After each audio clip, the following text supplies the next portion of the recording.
Berhubung ada teman saya yang uh, mengencourage ya, mendorong saya untuk membahas mengenai metagod.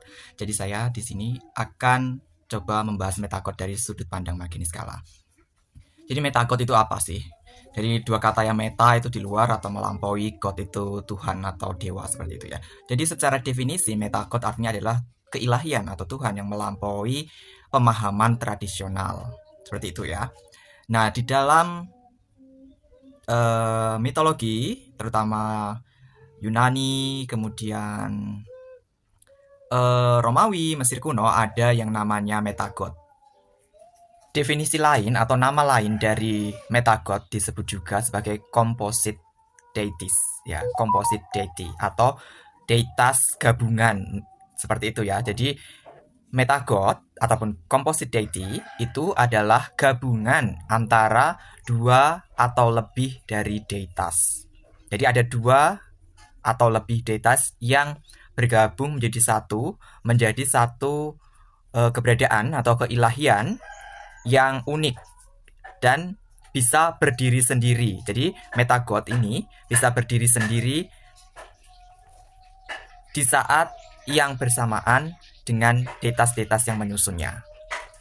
Kalau kalian pernah nonton anime Digimon, di situ ada yang namanya evolusi Jogress ya. Jogress itu adalah gabungan dari Digimon 1 dengan gabungan antara dua atau lebih Digimon ya menjadi satu wujud yang super ya. Jadi seperti itulah ya gambarannya metagod kurang lebih seperti itu, yaitu gabungan. Kalau kalian menonton anime Digimon itu ada gabungan yang disebut Jogress ya. Jadi Digimon A, B, C bergabung kemudian menjadi satu wujud baru yang lebih kuat dan lebih superior semacam itu ya. Contoh-contoh composite deity atau metagod dalam mitologi Romawi atau Yunani. Jadi di dalam mitologi Yunani, Romawi, dan Mesir kuno itu ada yang namanya composite deity. Contohnya ada Hermanubis, gabungan Hermes dan Anubis. Kemudian ada Hermaphrodit, gabungan Hermes dan Afrodit ya. Kemudian ada yang mungkin tidak diungkapkan atau tidak ada literasinya. Kalau untuk Hermanubis dan Hermaphrodit itu ada literasinya ya. Kalian bisa cek di internet. Sedangkan untuk yang akan saya sebutkan yaitu Hermekate, gabungan Hermes dan Hekate. Ya, itu mungkin tidak ada di literasinya di internet ya. Saya mau bahas sedikit mengenai Hermaphrodit dan Hermekate. Hermaphrodit dan Hermekate sebenarnya itu adalah gambaran atau simbolisme. Kalau dalam alkimia itu adalah penggabungan atau perkawinan antara dua materi ya, atau dua zat. Hermaphrodit itu adalah gabungan antara zat Merkuri dan tembaga. Nah, Venus itu atau Aphrodite itu kan tembaga ya. Sedangkan Hermes itu planet Merkurius itu melambangkan zat Merkuri. Jadi gabungan Hermaphrodit ini kalian dapat memanggilnya untuk transformasi ya, terutama transformasi masalah percintaan dan pencapaian informasi yang lebih besar. Jika kalian menginginkan transformasi yang masif atau transformasi yang besar pada level emosional kalian ataupun level kecerdasan intelijennya, kalian bisa melakukan invokasi secara berkala kepada Hermaphrodit, karena Hermaphrodit itu melambangkan dua hal ya, yaitu dari Aphrodite itu Venus atau tembaga itu melambangkan romansa, cinta ya, dan juga batin ya, batin manusia. Sedangkan Hermes atau Merkurius dan zat Merkuri itu melambangkan intelligence atau kecerdasan dan juga pengetahuan dan kebijaksanaan. Jadi kalau kalian ingin melakukan transformasi diri tapi fokusnya lebih ke kehidupan batin ya, kehidupan percintaan, romansa, dan juga kecerdasan, kalian bisa melakukan invokasi kepada Hermaphrodit.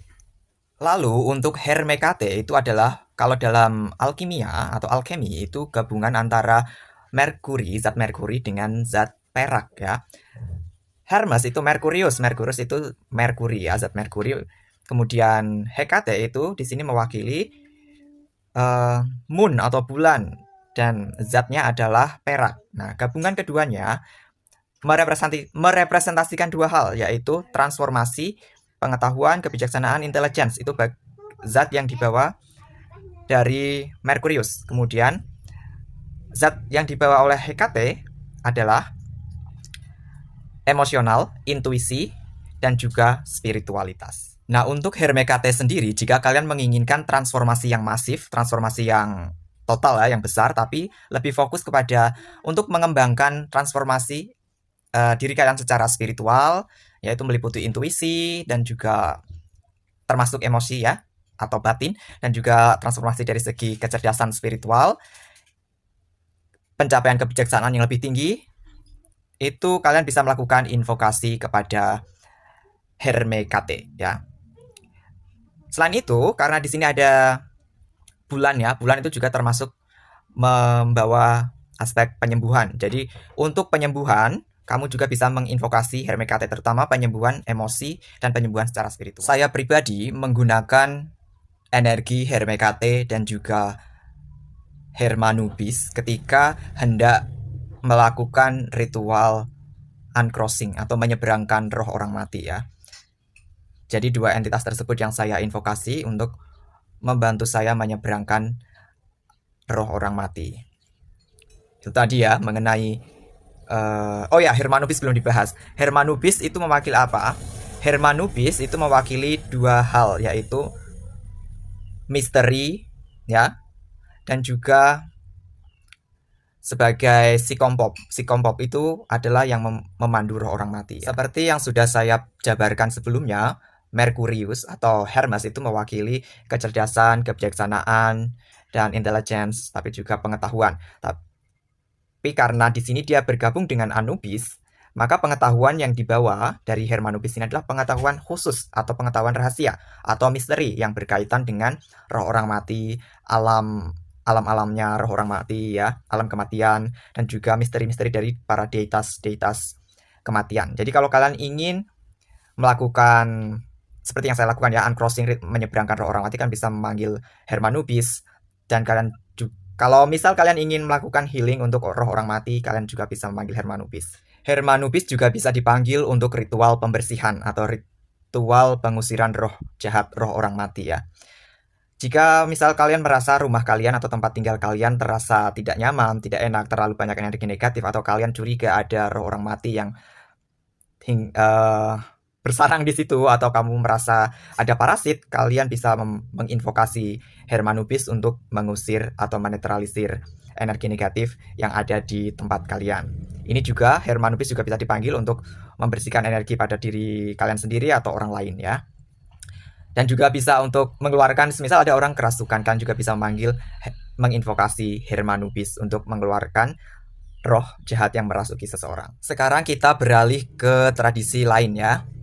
Di dalam tradisi atau aliran demonic path atau demonic magic dan juga qliphothic path atau qliphothic magic, itu juga dikenal yang namanya metagod. Nah, di dalam demonic path ada yang namanya metagod Lidagon.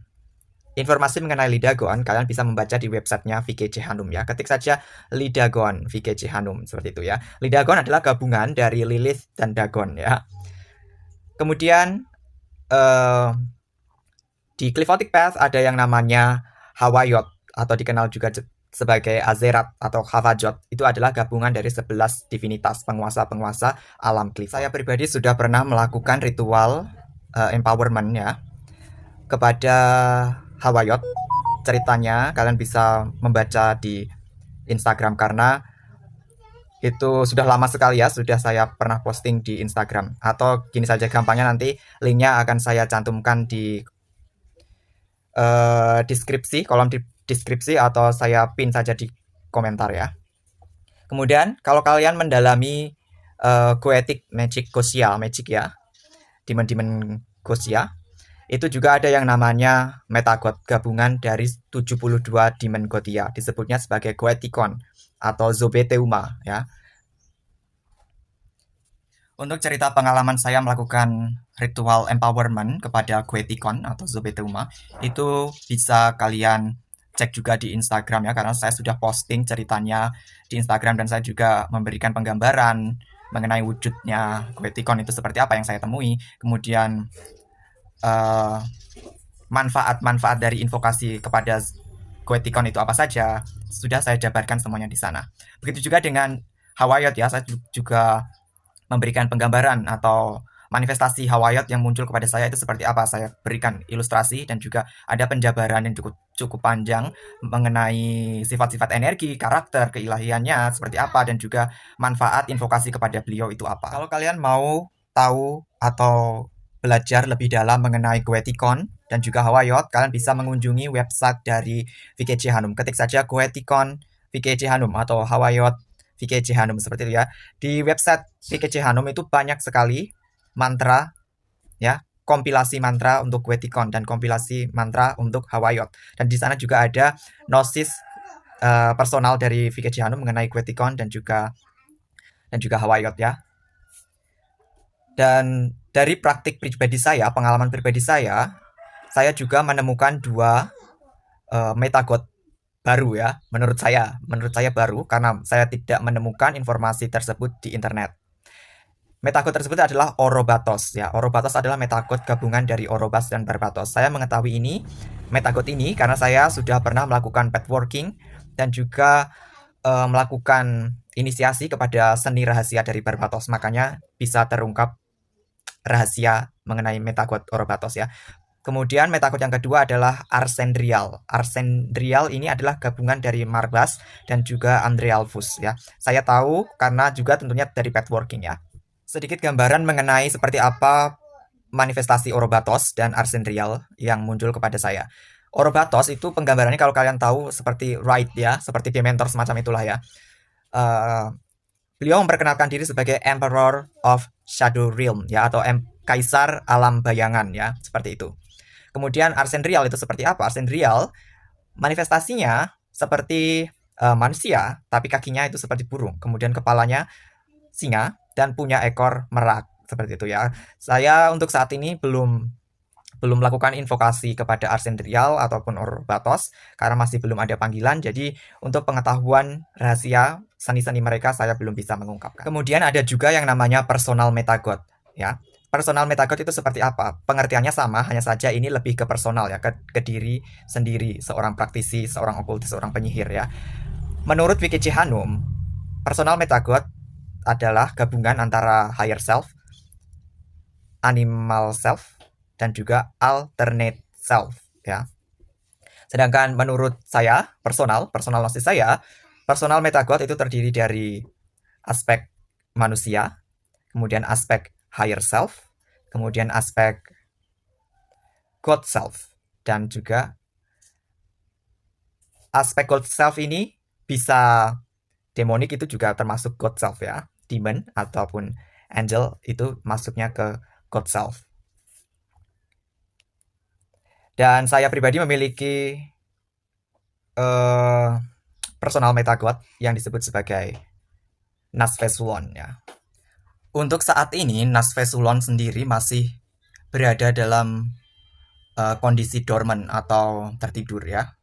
Dan juga mungkin bisa juga disebut sebagai dalam kondisi meditasi dalam. Meditasi yang sangat dalam. Jadi secara kesadaran aktif, tapi secara perwujudannya ya, dirinya, badannya itu masih berada dalam kondisi dormant atau meditatif ya. Secara kesadaran tentu saja terkoneksi dengan saya ya, karena ini badan saya, karena dia komposisinya itu terdiri dari badan saya, higher self saya, dan juga aspek God self saya. Dan tentu saja dia suatu saat akan aktif sebagai metagod yang bisa punya kuasa untuk membimbing manusia tentunya di masa mendatang ya, kalau tubuh saya sudah bertransisi ya, atau mungkin tubuh saya meninggal ya, istilahnya saya meninggal. Kemudian setelah tubuh ini meninggal, otomatis kan secara kesadaran saya bertransisi ke alam yang lebih tinggi. Nah, di saat itulah baru Nasvesulon itu akan aktif atau akan bangkit atau bangun dari kondisi meditasinya dan mulai menjalankan tugasnya, perannya sebagai seorang metagod untuk melayani evolusi, transformasi, dan perluasan kesadaran spiritual. Tentu saja nantinya di masa mendatang Nasvesulon bisa diakses oleh siapapun, terutama bagi mereka penyihir atau okultis atau black magician yang memang berjalan di jalan yang selaras dengan tujuan dari Nasve Sulon, tujuan sejati dari Nasve Sulon, atau sesuai dengan rancangan agung yang dimiliki oleh Nasve Sulon ya. Jadi intinya kalau selaras kalian bisa nantinya manusia bisa terkoneksi dengan Nasve Sulon, entah itu melalui teknik meditasi ataupun invokasi atau apapun itu, terserah nanti Nasve Sulon bagaimana akan membantu perkembangan jiwa manusia di masa mendatang. Nah, itu tadi ya pembahasan mengenai metagod dan personal metagod. Saya rasa cukup sampai di sini. Semoga pembahasan mengenai metagod dan personal metagod ini bisa memberikan kalian sedikit wawasan ya. Sampai jumpa di video makin skala yang lain.